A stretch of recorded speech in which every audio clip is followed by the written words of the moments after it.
Thursday morning, and welcome to Insight on the Progressive Radio Network. I feel like, and I look like, and I sound like, so I must be Mark Farrell. How are you? How's it going? Where are you? Midwest? West Coast? Australia, maybe? One of our guests today is from Australia, and I just told him I've never been, but if I do go, I don't think I'm going to be coming back to the States, even though I love the States, but I love Australia and everything it stands for, the easygoing lifestyle. That was horrible. I won't do that again. The sports, the weather, of course, and of course the land. Absolutely beautiful. Anyway, love to hear from you always. 888-874-4888, 888-874-4888. Have a spectacular show today. Of course, I'm biased.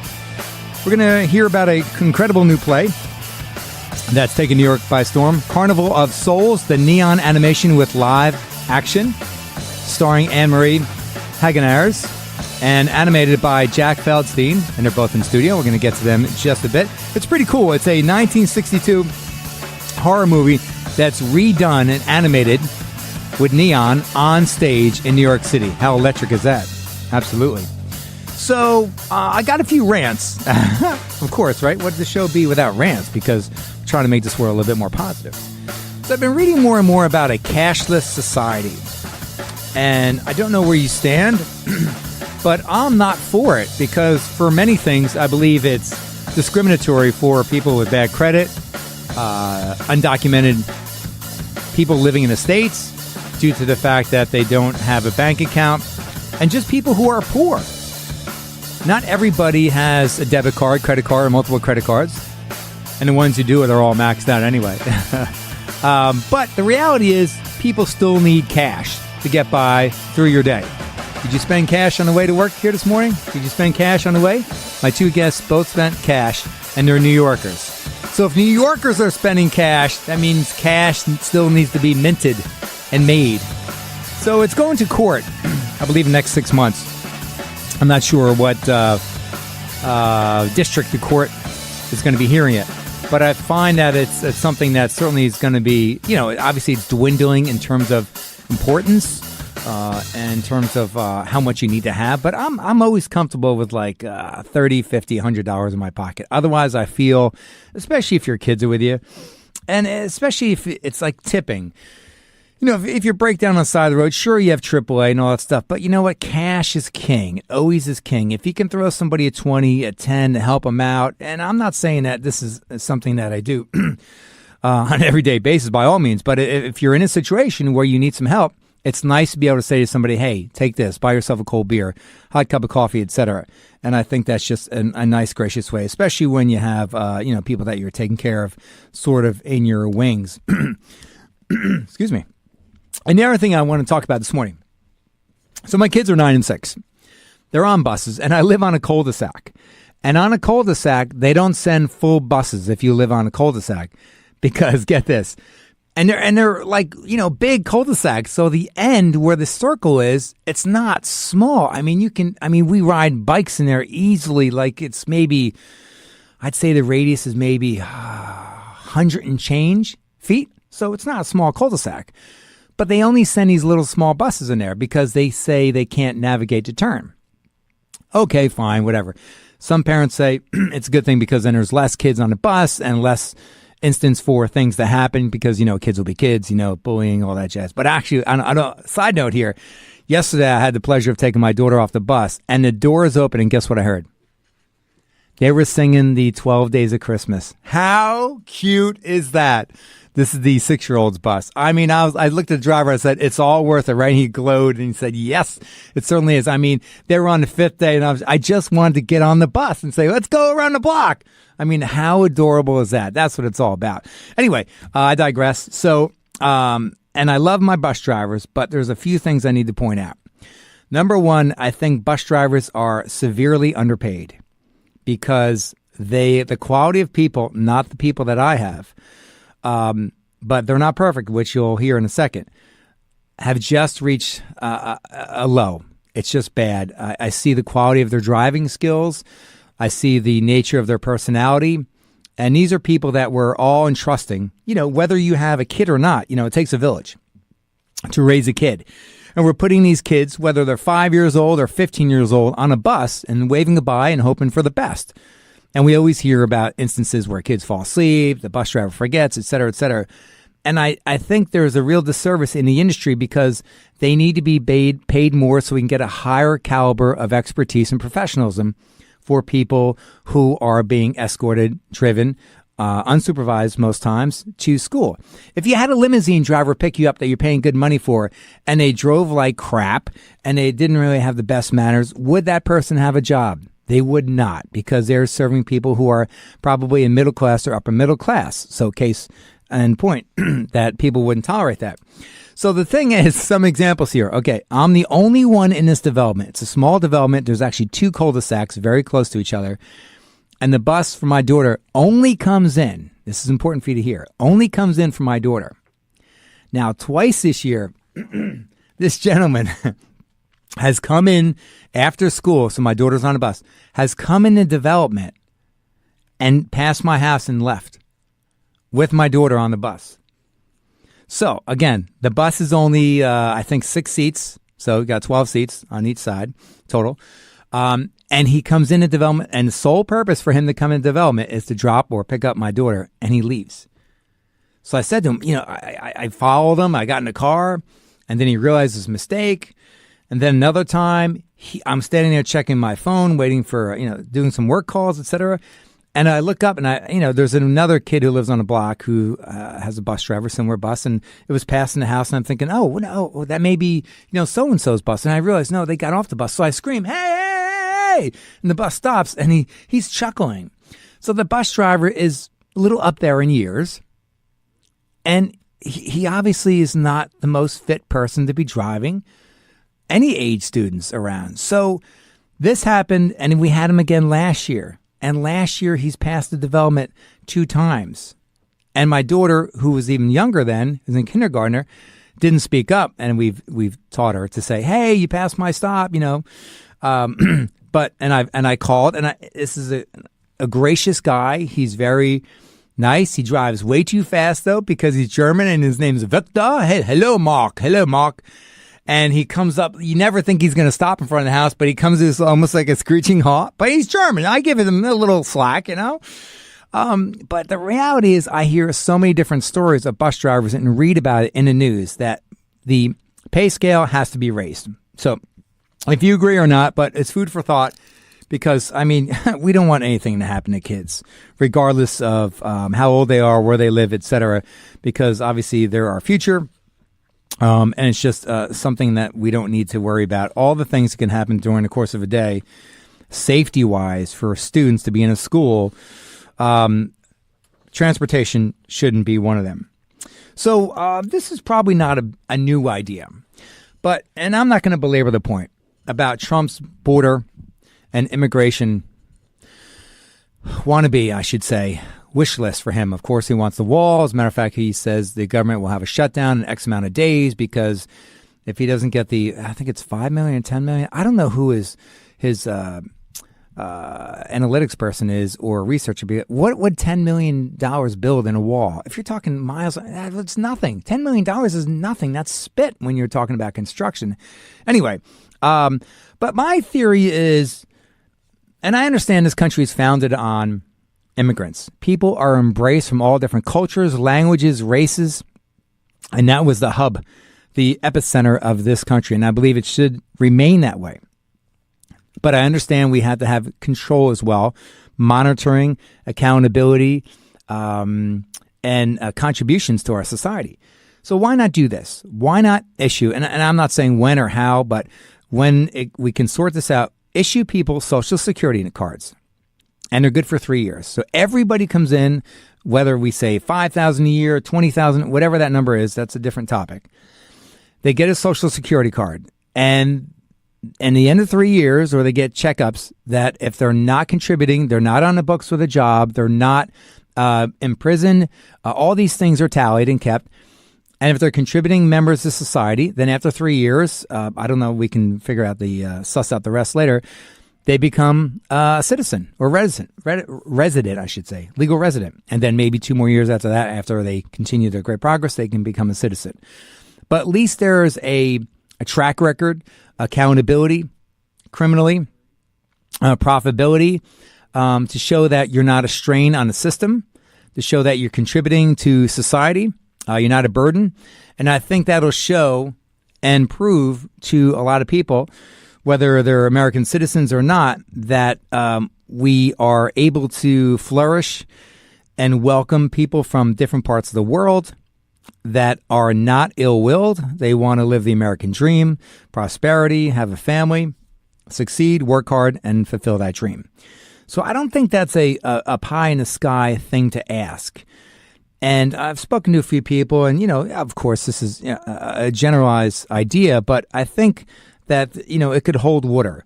I think there's, it's a simple theory, and I'm sure other people have come up with something very similar, but I think that's something that's doable. Maybe not in 3 years, maybe in 5 years, but it's something that we can shoot for, because a wall is a wall. Who do we have in jail? Actually, not too far from here. El Chapo. And apparently, a little sidebar, remember El Chapo? He got arrested for a tunnel. He's a big drug smuggler in Mexico. But I was reading a story recently about how El Chapo, everyone was so happy that he's been in prison and the drug industry is really going to suffer. They're like, it didn't miss a beat. It didn't miss a beat. Sure, he's a kingpin, but there's a structure, there's infrastructure, there's a huge gargantuan network in place that is in existence. So what? The kingpin's gone and he's imprisoned and he hasn't tunneled out, but give him more time. But he's in New York City. It's bedrock. It's a little hard to tunnel through. But the reality is, it's an issue. It's a major, major issue. But we need to address this, because what's happening right now, fear being tossed around and trying to instill that the unsettledness, the unspeakable, the people who are coming over from Nicaragua, Mexico, you name it, Honduras, going to charge the borders. I mean, I kind of understand to an extent, because if you want something so badly and you have a family, if you have kids and you're living in something, wouldn't you do whatever you can do to make a better life for them? Of course you would. On that note, there's someone who's doing something very good in the world. He's out of Montreal. His nickname is Mr. Clean. His tagline is "Hate No More," and his real name is Corey Fleischer. And Corey Fleischer is a power washer. He erases hate graffiti off for a living. And it's something that caught my eye a few days ago, and I wanted to share it with you. So by all means, you want to get on Facebook Live, check out Progressive Radio Network for the video that we're going to show you in a few seconds, and also for a clip that you're going to be seeing from our coming guests in a few minutes. Again, it's Facebook Live, Progressive Radio Network, and here's a video of Mr. Clean. A typical day for me is I get up in the morning and I eat hate for breakfast. I eat hate for lunch, and I have hate for dinner. We have 3 swastikas on cinder blocks. Let's go. My name is Corey Fleischer. I'm from Montreal, and I erase hate speech. 3 down, under a minute. I'm the founder of the first movement of its kind that targets, locates, and eliminates hate speech anywhere in the world. White power. This let's go. We go after all hate. Anti-Semitic hate, Islamophobic hate, homophobic hate. The Erasing Hate Army, we're a force to be reckoned with. Blasting away swastikas. The feeling I got from removing that hate was something that I was searching for my whole life. It's like drugs. You want it again and again and again. So that's all I do. I devoted my whole life to just make change. I hope I'm able to inspire people to step up to the plate. Because if you see something is wrong, erase it. Fantastic. You're listening to Insight on Progressive Radio Network. Happy Thursday. My name is Mark Farrow. 14 minutes after the hour in New York City, where the tree is standing tall, bright, and gorgeous. The tree was lighted, last night at 9:33. Great show. Tony Bennett, Diana Ross. And it looked like Tony Bennett had to go to the bathroom or something very quickly after he sung, because he just got off that stage real quick. Well, he is old as dirt. I mean, we understand that. So welcome to the show. If you haven't checked this out on Facebook Live, please do so, because you're going to check out some great footage. Want to welcome Annemarie Hagenaars to the show. She's a Dutch actress with a background in physics and astronomy, because all actors have backgrounds in physics and astronomy. Thank you, Mark. She's worked on a variety of theater productions, film, TV, commercials, and much more. Her recent film credits include The Artist's Wife, Honey Pot, and Karma. Recent off-Broadway theater credits include Romulus, and The Great and Casablanca Box. Welcome to the show, Annemarie. How are you? Thank you so much. I'm doing great.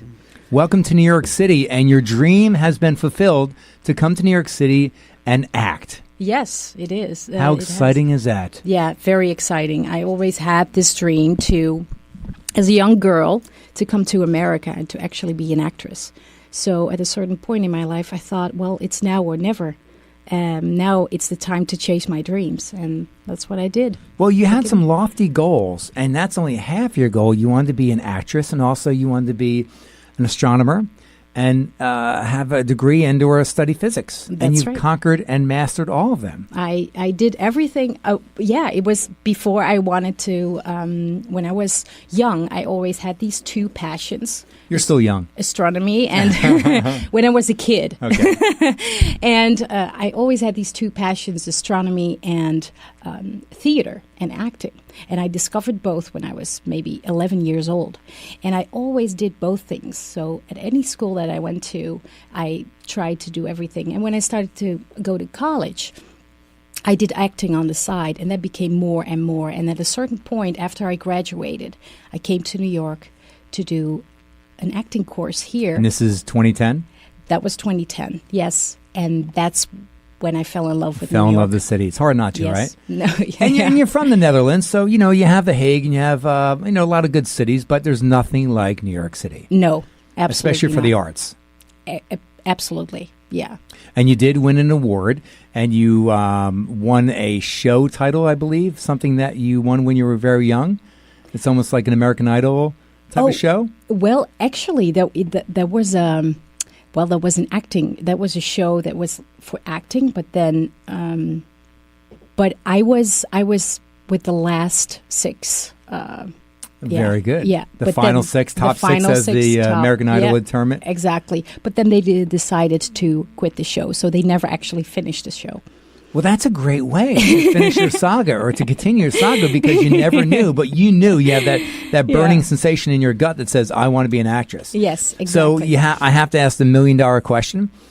Was your parents, or are your parents, and were they supportive of your drive to kind of put the academia on the shelf, even though you had a job as a researcher in your field, in your industry, what you studied for, to go for something a little bit, I mean, you couldn't have more two distinct fields. That's right. Acting, Yeah, okay, and science. that's right. You're talking concrete to the in absolute, far from.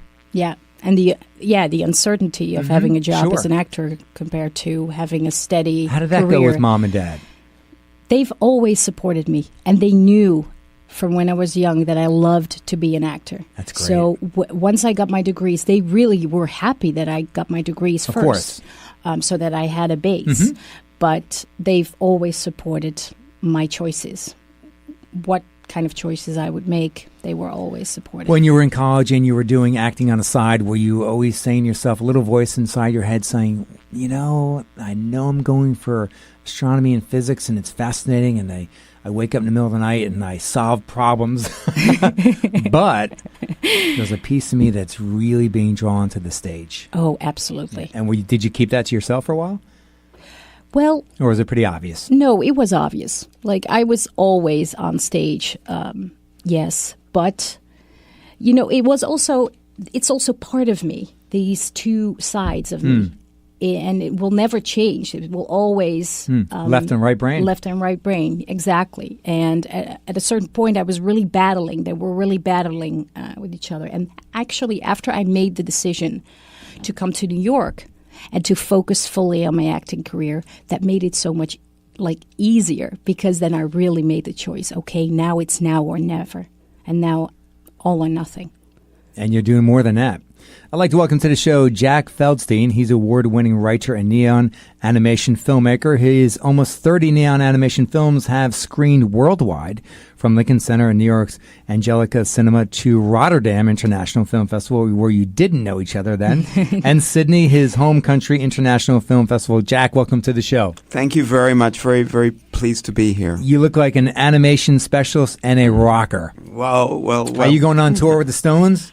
I'm so psyched. 10 a.m. tomorrow. Tickets go on sale. Anyway, animation, that is just a brilliant way to bring magic to life. And I think it's not a better time in this world, in the history of animation, to be an animator because of the platforms, the multitudes, and more importantly, how you're marrying animation and stage in a neon capacity. Absolutely. The first thing about animation is that's probably the only place that you're really free. Let's say in your mind you're free. In animation, you can also be free because you can create exactly what's in your mind. Whereas, let's say you do a film, okay, unless you got, let's say, a budget of, $100 million or something, you can, with digital effects and whatever, you can never make it exactly as free as in your mind. But in animation, you are totally free. And that's the beauty of it. That's why I recommend it for anyone who's thinking of becoming an animator. Do it. So you guys formed a relationship while taking acting classes at a very prestigious place in New York City, and you got to know each other. And Jack, I want to ask you, what was it about Annemarie when you were coming up with Carnival of Souls, the neon animation with live action, the recreation for you, the 1962 original horror movie, that you said to yourself, Annemarie is the perfect character? It was obvious from the moment I saw her act. Because she glows? She glows, Less and animation she has a perfectionism, which I think does come from the science side, possibly. It possibly influences her. Sure. There's a certain perfectionism that she's got, which she brings to every role that is an excellence, and I love it.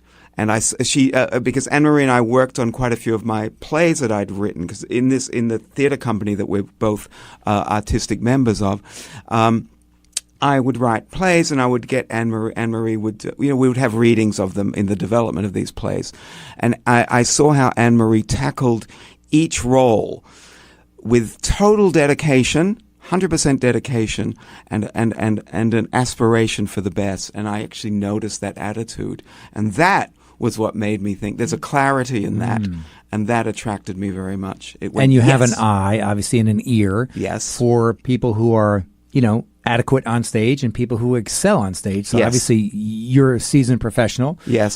So you knew in your heart, like, this is it. It was obvious. When you see someone on stage, because in a way being on stage you're like naked, you are completely naked and the audience sees everything, and it is obvious if someone has that bit extra or they don't. I have to give an analogy because we can all probably relate to this, and it's an announcement that was made this morning, and I didn't hear the final announcement, the actual announcement, but Hugh Jackman's coming out with a new project. Awesome. And his last movie, The Greatest Showman, it's like that scene where he sees her on stage, and we're all like that, watching her. But he actually is representative of what the viewer is watching, because his mouth almost goes agape, and he's like, wow. Yeah. So that's the effect when that's you the effect, when Annemarie is on stage, she has that. She's got a quality that you can't keep your eyes off her. And she's easy on the eyes. So. And she's easy on the eyes, but it's look, I'm going to be really honest. Actually, there are a lot of actresses who are easy on the eye. It's really? not, yes. Of course. It's not just easy on the eye that counts. Oh, of course. It's so much deeper than that. It's much oh more. My God, though yes. she is easy on the eye. I mean, how many true. great actresses do we know, and actors, who are stunning to watch? You can watch them all day long, but they're, subpar actors. That's right. I mean, even some very successful ones. Yeah. Annemarie, what made you think that something on stage with neon animation can be effective, and why would you put yourself on stage and connect yourself to a project like this that could be a little bit risky? Well, that's a very good question. First of all, it was the experiment, and I've never done anything like this before. I've never really participated in really experimental projects. But you love experiments; it's in your blood. That's right. The research and aspect. There's also this part of like taking risks that is very scary, but at the same time, it's very exciting. So, and that is also this this contradiction that's also very, very exciting to explore. And a part of me says, oh, yes, it is new. And I don't know, where it is going, because it's a very exciting path that we're on. And we're changing things, and we're trying, and we're changing parameters, like in physics. We're changing parameters a little bit and see if this works, and then that works. And important timely parameters, if I may interject, like the Me Too movement. Yes. How the film, or the play now, the adaptation of the film, incorporates obviously how strong, how vital it is for women to be strong and independent and speak out. Yes, exactly. And that is something that we, in the beginning when Jack approached me, that was not yet in the idea, but we discovered that we along developed the way. it together. We developed it along the way, and that was so exciting, because that's true. You can make it more important, because when you see that movie and you watch it from our time, from as a modern woman, you're like, when I saw the movie for the first time, I had never seen the movie before Jack asked me for this project. Say that again? I had never seen the movie before. Oh, I thought you said a movie. Oh, no. I had never seen... I found that hard to believe. I'm glad I clarified. No, I'd never seen this movie before Jack asked me. And when I saw the movie, I was like, how is it possible that this woman is being manhandled? By all these men, By all these men. Yeah. And it's incredible That was the to era. watch. Yes, exactly.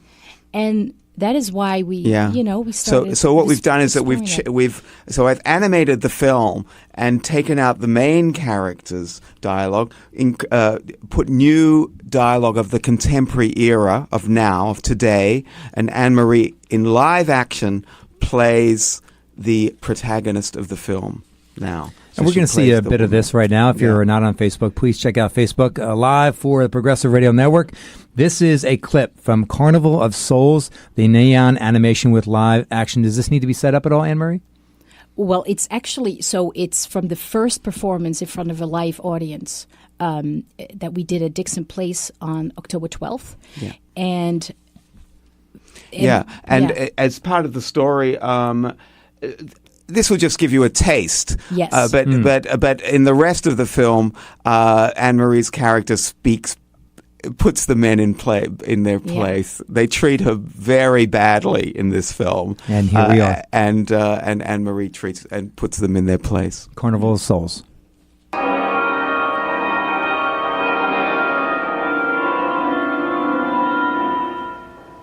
Profane sacrilege. What are you playing in this church? Have you no respect? Do you feel no reverence? And I feel sorry for you and your lack of soul.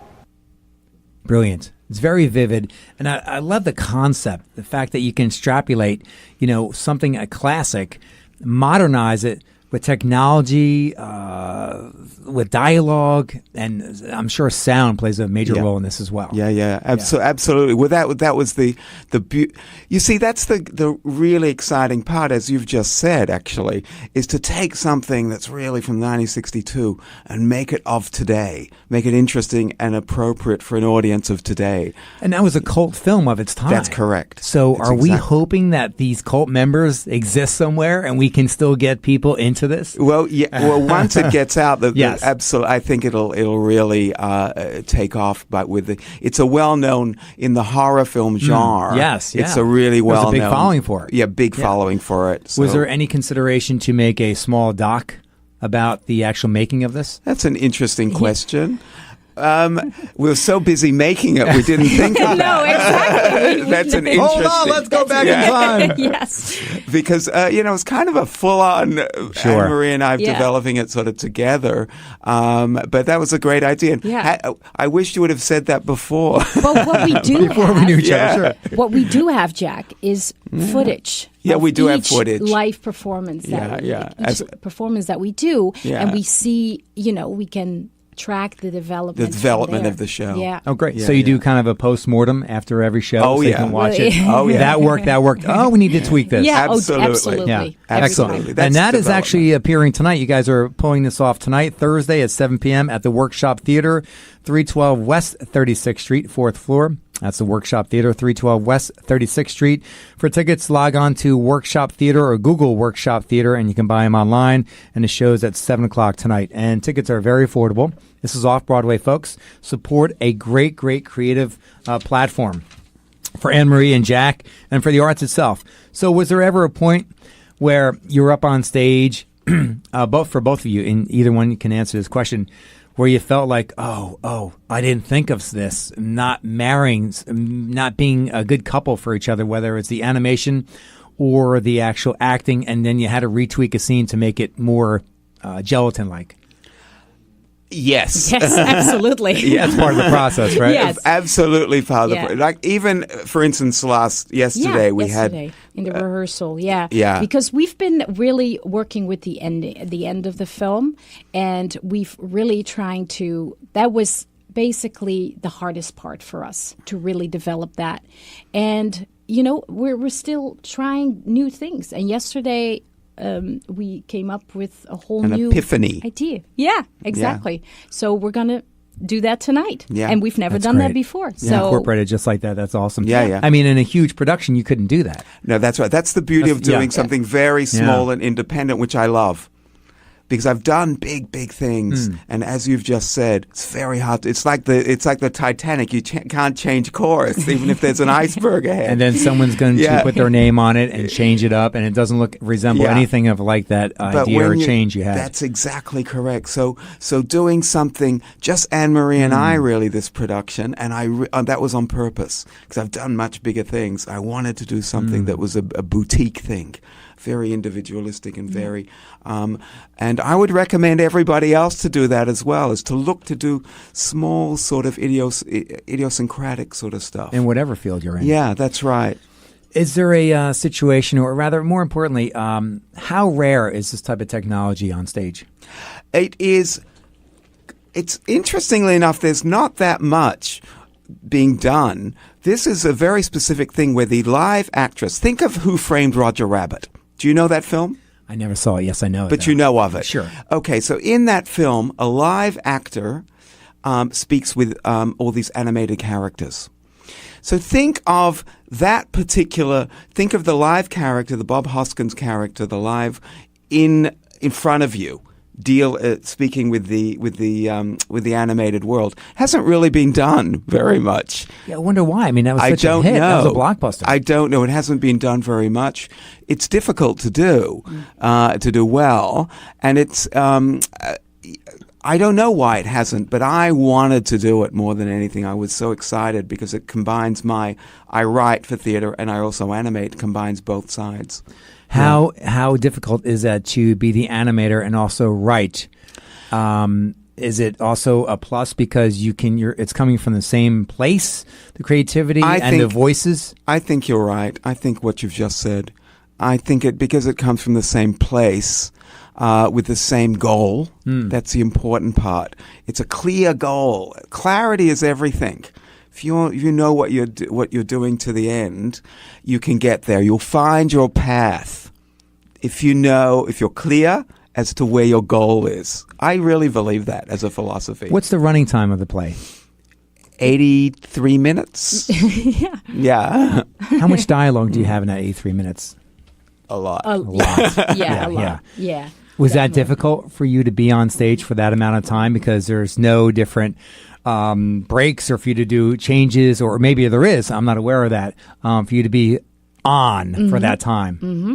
That's I've done a one-woman show in the Netherlands that I toured with for 4 years, and that was 45 minutes. So this was the first show where I was up on stage the whole time for like that amount of time, 83 minutes. Yes, it's well, what makes it different from a standard one-woman show is because a one-woman show, then you have a monologue, basically. the whole time. So you're talking the whole time. In this show, I am not talking the whole time or continuously. I have dialogues, and I'm quiet, and there's film being shown also. And you're reacting. And I'm reacting to what the characters Which you are say. very good at, by the way. I saw a lot of your demo reels, and that's an art in and of itself just by your body language when you're silent. Thank you. Because you project so much or not a lot, which is an art in and of itself. Well, thank you, Mark. Yeah, that's what I use a lot in this show. So you have a lot of, thankfully, I guess, a little bit of downtime to kind of, and maybe you're not the focus where the spotlight's not on you because it's That's the right. animation that's, center stage at that point. I think it's very integrated, and actually, Annemarie, you're pretty much it for 83 minutes. Well, also, people are looking at you, waiting for you to come back as well. Yeah. When is she coming back, returning? She's pretty much, okay, maybe there's 5 minutes or something, in between for total. But it's pretty much, it's a one-woman show interacting with animated characters. Not by any stretch of the imagination.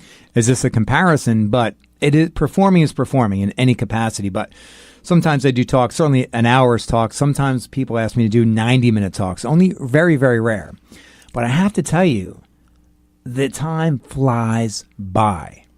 I mean, sometimes I look down because I have a big iPad I use for timing. I put it down in the audience, and I'll look down. Boom, 50 minutes. Boom, an hour and 15. This is, and I have an outline in my head. I don't have dialogue memorized because that's not my style, and that's what you shouldn't do as a speaker. Mm-hmm. But so I imagine there's so many different cues you're waiting for. So you're so, part of the fabric and texture of it that it must fly by as well. Yeah, it's like, it's a good sign if it flies by because then you're really in the moment. You're in the zone, sure. In the zone, exactly. And that's what it needs to be. And of course, sometimes, as an actor, we all struggle with that to go in and out. And sometimes we're watching ourselves doing it. But at a certain point, when you trust the work and you can really let go, that at that moment you can just fully live in the moment and you can enjoy every bit. And your best work will show. Exactly. 2 years in the making, Jack? Yep. It took 2 years to animate it, and then we have been developing it as well for the last since February. Yeah, is that right? I think we started officially with the first get together to start talking about when I the said, project. Annemarie, I only see you in this part. I think we had the talk in February, and we started with the first rehearsal. But in the beginning, we only met once in every few weeks or so. Yeah, Jack. as I was finishing the film. It was very irregular. But that was in March. But actually, after the summer, so at the end of August, early September, that's when we really started to. Because then we had our first performance in 6 weeks. That was in October, half October. And, the project tells us. It's a funny thing for me to say, but it's the truth. It's the thing tells you, if you're listening, what the right path is. Isn't it? Don't you think, Annemarie? Yeah. We just find the right keys, and then it tells us, in a way, which way to go. That's very important, and also compared to other productions. Usually, when you step as an actor into a production, then there's already a run set, a certain amount of rehearsal time, and everything. And you can't deviate. No, absolutely not. And you have to rehearse 5 days a week for that amount of time, and then the project. When the premiere is there, then that's the product that you have. You've had a couple of tryouts, and then that's the product. But for us, because it's so experimental, we also do need these performances in front of an audience to test things out. Validation. Yeah. But, it's experimental and not experimental because it's very narrative. In other words, it's telling a story. It's not crazy, because experimental can be many things. Yeah, that's true. And it's experimental visually, but actually we're telling a story, and the story is tradition. It's like Once Upon a Time. It's any story basically. It makes sense. Yeah. So we talked about the beauty of Off-Broadway because the fact that you have so much freedom and liberties, and creativity, and there's so many different other aspects underneath that umbrella. But the drawback is budgets, limitations. Yes. Obviously, you have to pay for a theater. You want people to come. Yeah. Yes. Thank God for Yep. social media because you can obviously get the word out. There's different platforms to do media, etc. Was that one of the next biggest struggles? Yes, interesting you should say that. No, that is a struggle, but, again, there are all sorts of situations that are off-Broadway, where you can actually, where they are in, we've done it in a bar in Brooklyn. Yeah. So there's all different spaces that aren't traditional, that do exist in this area. Yeah. And they can be explored and they can be utilized, and the people running different sort of spaces, if you've got something, are very open, I've found, to having you. And to doing it. So that's an interest. There's a solution to every challenge, and you just got to find it. The beauty of America and New York is that there's a lot of It's New York. Yes. The places Oh, yeah, that you absolutely. find in New York. There's an That's- infinite. Read the last 3 words on the bottom of that page again, please. Bar in Brooklyn. A bar in Brooklyn. Say it again. Oh, bar in Brooklyn. I loved it. I love the way he said there's a bar in Brooklyn, with a little tinge of New York and Australian accent. I loved it. A bar in Brooklyn. I loved it. I didn't hear anything else you said after You that. caught Can you me repeat yourself? out. You caught my Australian Fantastic. out. Well, that's the beauty of New York is, also in the theater community, it's a very intimate bunch. Yes. People come out to support yourself. Yeah. Obviously, Yeah. you're in workshops. You Yeah, work yeah. with master trainers, Annemarie. Yeah. So people are there to support you, get the word out. It's a community. Yes, absolutely. Yeah. What about media? Is media embracing the fact that there's a hybrid of the technology and acting on stage? Well, we had an interview through the Dutch. The Dutch consulate. Yeah, the That's Dutch right. consulate, and the Australians are very interested as well. Because see, it's really interesting about media is that we're all such individuals that you've got to name it and claim it. So I have to name and claim I'm Australian, and then then Australian media will be interested, and they have been. The Dutch media, obviously, because of Annemarie, but also the animators are interested. That's also a very specific thing. Yeah. Then there are the film buffs are interested, and I'm in contact, with. Well, those are a lot of worlds. Yeah, that's great. exactly, That's and what they you all want. intersect. Yeah, it's combining like what you said. Yeah. It's like video gaming. It's the animation world. It's theater. It's film. Yeah. It's everything. It's It's a cult It's legacy. combining together. Yeah. I see this thing taking off, and you could actually take this on the road where you have one of those buses. You ever see one of those buses that just open up, or one of those trucks that just open up and the stage falls out? So cool. Yeah. All that the would be neon great. animation Yeah. there, and you can pull up to a summer park, and have, or in Central That would Park, be or awesome. a theater on the park, Yeah. theater on the green. I would love to do that outdoors in Yeah. summer. We're cooking up some good ideas here today, folks. Yeah, that's a great idea. Yeah. I love it. in the I summer see it it. would be great I to see do that. that. Yeah, now. I mean, a nice dusk fall or Yeah. a nice dark night with the moon and this is neon lights and your So voice, cool. just trajecting. Yeah, Yeah. that would work. Yeah. It would. That would absolutely work. Yeah, definitely. That would definitely work. And we might In do it. Holland, in Australia, Yeah. and everywhere. We might, look, we're going to do it outdoors. I definitely want to do it outdoors, Yeah. Anne-Marie. Yeah. It just We would mentioned be- that once. Yeah. Right? Remember that Yeah, very early on in the rehearsal process, we were looking for spaces to rehearse. Yeah. And then Jack came up with this idea, you know what? We can also just rehearse outside. Oh, absolutely, sure. And Yeah. just see I mean, what this happens. could be on a pier in New York City, and especially the fact that it's a horror Yeah, movie yeah, yeah, originally. yeah, That's yeah. the guts of it. I mean, that would really evoke, Halloween. I mean, Halloween is Yeah. a great idea. It'd be fantastic. So many different possibilities Yeah. for it. So what's next? I mean, you want as many people to come tonight to the show, Yeah. 7:00, Yes. and we mentioned it's at the Workshop Theater in New York City. Yeah. Google for tickets at 7:00.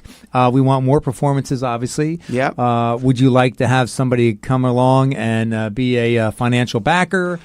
That's a good question as well. Now, Because be careful what you wish for, right? yeah, you know the business. It's entertainment. It's radio. Yeah. It's you theater, know it's the same thing. business. That's exactly right. I mean, to go to the next step, people, when I tell anybody about it, and I do speak to producers, I've got other projects with producers, in the classic traditional way here in New York. They're interested because it's an interesting sort of hybrid sort of thing. But they're watching. Yeah. To see what happens. To see what happens. Let's see if Jack falls on his Yeah, face, yeah. or let's On see if his Jack face. soars to the moon. 100%. Yeah. Good luck, Jack. Yeah. We're watching. But I'm very positive, and I'm enjoying the experience. Actually, Yeah. I think that's really important. Oh, sure. Well, that It's- translates in yeah. through the animation and on Yeah. your stage presence, Annemarie. Yeah, Absolutely. I'm enjoying the process and also of learning where it fits, where to take it. Also talking to people, the professionals in the industry, and seeing what they want, and seeing, because it's a two-way thing. It's a win-win. You have to have a win-win. When you, in life, it would be great. That's the best case scenario, is a win-win. Yeah. So that's what I'm looking for, and they're looking for that as well. Everyone kind of is looking for that. So I imagine Annemarie and Jack in your separate beds, because you're not a couple. No. But when you're during the late hours, wee hours of the night, you've had epiphanies of, wow, I know what film we can adaptate? No. Adapt. Adopt. Yeah. Adopt. Adapt. Yeah. Adapt. Yeah. Adapt. And you've both thought of a film or so along this genre. Well, it could be a different genre, but next one? the same. Yeah. I've got some ideas in my head. I do have Yeah, some great. ideas in my head. And you're going to share one right now? No, I'm not going to share it yet, because look, It's not Crocodile Dundee, is it? That would be awesome, mate. That would be awesome. That's funny. Hugh Jackman could be in that one. Wouldn't that be great? Your door would be knocked down. I've actually calls. I've worked with his wife in Australia. Good people? Yeah, the best people. Oh, great. Top drawer. Love to hear that. Top drawer. He seems like what you Yeah. see is what you get, but you never know. Absolutely. No, the best people. Yeah. Classy. Classy. That's exactly right. There's a future. There's absolutely a future. Annemarie, so this doesn't just stop right here for you, because you love what you're doing here, but you're also penning a play as well. Yes, I am. And right now I'm in the process. So I'm taking a class at the New York Theater Workshop, which is amazing. And in that process, I can develop a new play. And I'm writing a play about Your former self, well, the world of technology and actually, science. Exactly. And so my protagonist is a woman who it's in the 90s. She tries to become the first professor of physics at Harvard University. And then while she is in that process, her grandmother passes away. And then she needs to take care of the house and everything. And then she finds out that her grandmother left her a lot of notebooks with a very compelling story about who her grandmother actually is. And then it turns out to be that her grandmother was Albert Einstein's daughter, Leeson. Who knew? And the basis of that story, it's like, it is a truth like that. So Einstein really had a daughter when born in 1902. Just Did he before create her? got married. In a way, but I mean, you know. Nuclear fusion. There we go. And but nobody knew about it until 1986 when they found letters. So like more than 30 years after he passed away, they found letters that there was actually a daughter, because everybody knows about his two sons, right? After he got married with Mileva. Mileva married his first wife. But apparently she got pregnant before they got married. And there's taboo. Yeah, exactly. So nobody knows what happened to her. And Michelle Zackheim, she's Is there any speculation on what happened to her? So she did, in the 90s, she did a 5-year long research. She went to Serbia. She went during the war there. She went to interview people. She tried to find out what happened to Leeson, to Elizabeth Einstein, but nobody really knows. She never really had found a solid Well, we're going to know answer. when we come to your play, I But imagine. that's right. So when you come to What a tease. see the play, then you discover what happened to her, and yeah. That's a great concept. Yeah. What do you think there, Alex? I think that's fantastic. Alex, what did I call you Alex for? I Jack, don't know. pardon me. And what I need to I've been up since mention, 4, though, sorry. I need to mention that my idea of this was because I read the novel by Philip Sington. He's He's based in London. He wrote a book called The Einstein Girl. And I read this book in 2009 after I graduated in physics. And one of my friends gave me that book. And that is when I got the idea, okay, I want to turn this incredible, beautiful story into a play. It seems like it has a very good, palpable presence to that will translate well on stage. Yes. And also fascinating. Everyone, well, it's the fascination also of Einstein. Yeah, That's exactly. a great brand, if I you can know what see I the mean. picture Yeah. of him like larger Yeah. than life on the back of the Yeah. stage. Yeah. I mean, that alone, the Yeah. visual. I mean, as a visual artist, Yeah. I can see that. You got your hands all over that. Sure. Yes. Sure, it's really cool. And it combines everything that I love. Annemarie, that's- what do you love about acting the most? That I can be someone else. That What's I can exciting about that?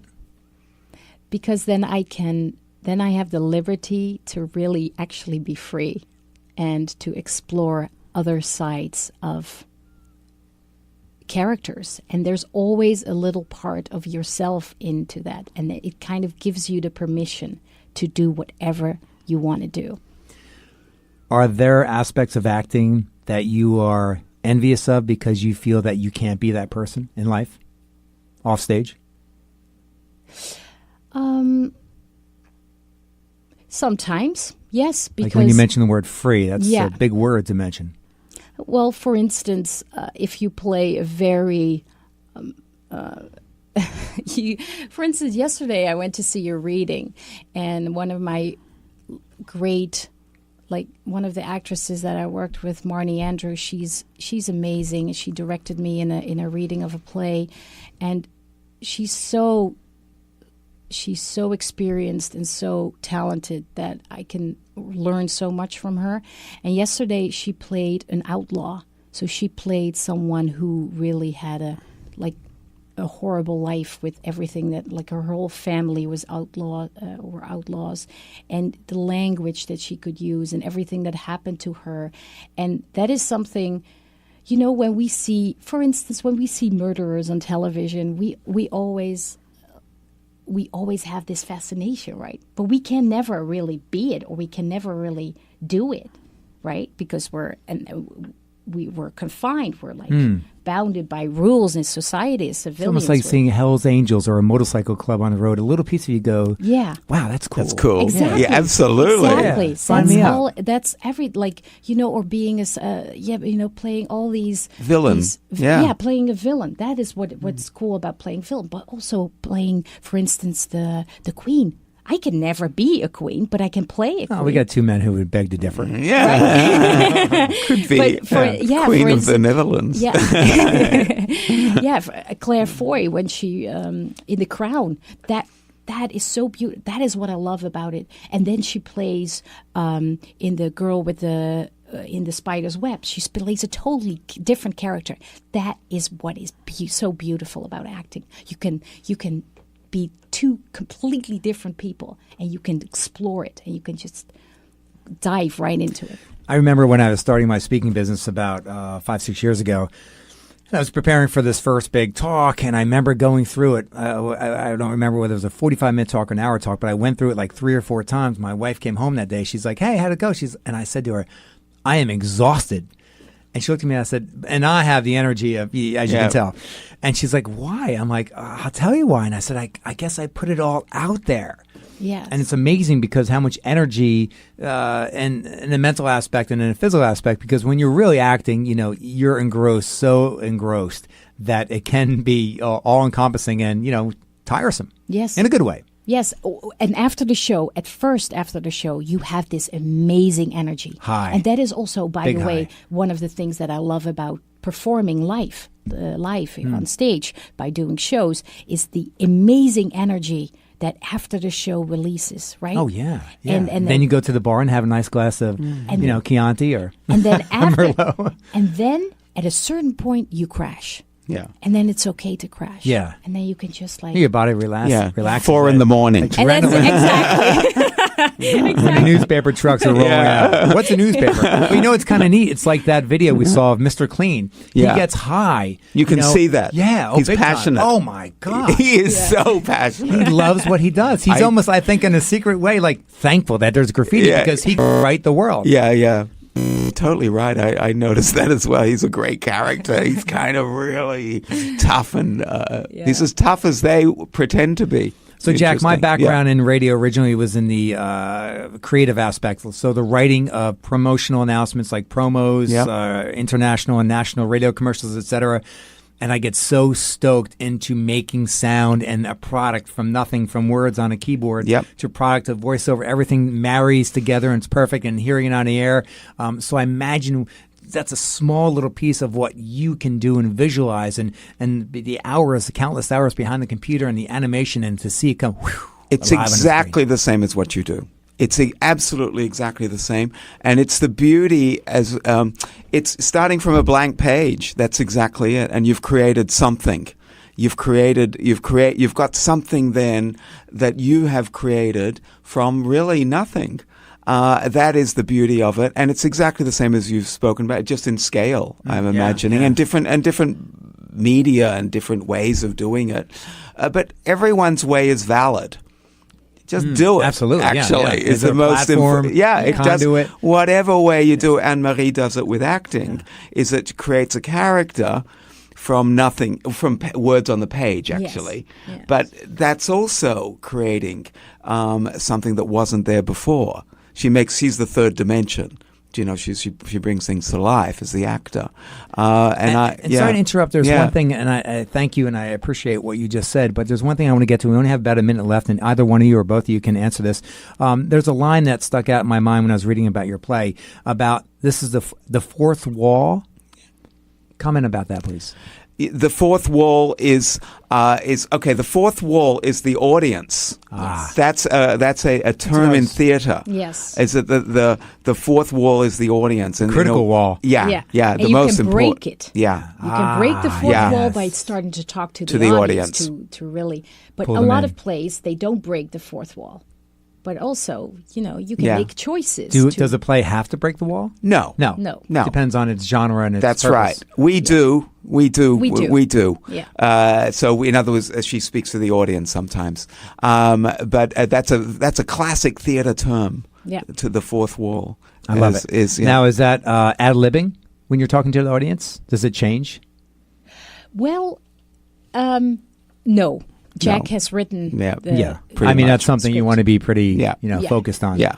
And that is showing tonight. I'm so happy to report the Carnival of Souls, the neon animation with live action starring Annemarie, and make sure I get this right, Hagenaars. Hagenaars. Close enough. Yes. Jack Feldstein, is it correct? Perfect. All right. Yeah. Perfect, mate. That was a real tongue twister, though, Jack. Tickets, Google tickets for the Workshop Theater right in Manhattan tonight, 7 o'clock. And we're looking for forthcoming shows, correct? Yep. Yes. We're in Brooklyn and also in Dixon Place, which is downtown, Lower East Side in January. So we're already booked for them. And there's more things coming up. They'll be coming up sort of on the horizon. Annemarie and Jack, a complete pleasure. Keep doing and making art on and off stage. Neon, make it bright, make it louder, make it sing. Special thanks to Calvin Schwartz, who kind of introduced us three for making this work, and of course all the fine folks here at the Progressive Radio Network. My name is Mark Farrell. If you'd like me to speak at your school, college, or corporation, check out markfarrellmotivation.com for talks on anti-bullying. What else did we talk about? Drugs and alcohol. I need to talk about getting more sleep. Talk about anti-bullying, overcoming adversity. MarkFarrellMotivation.com. My name is Mark Farrell. Have a great day. Gary Knowles next.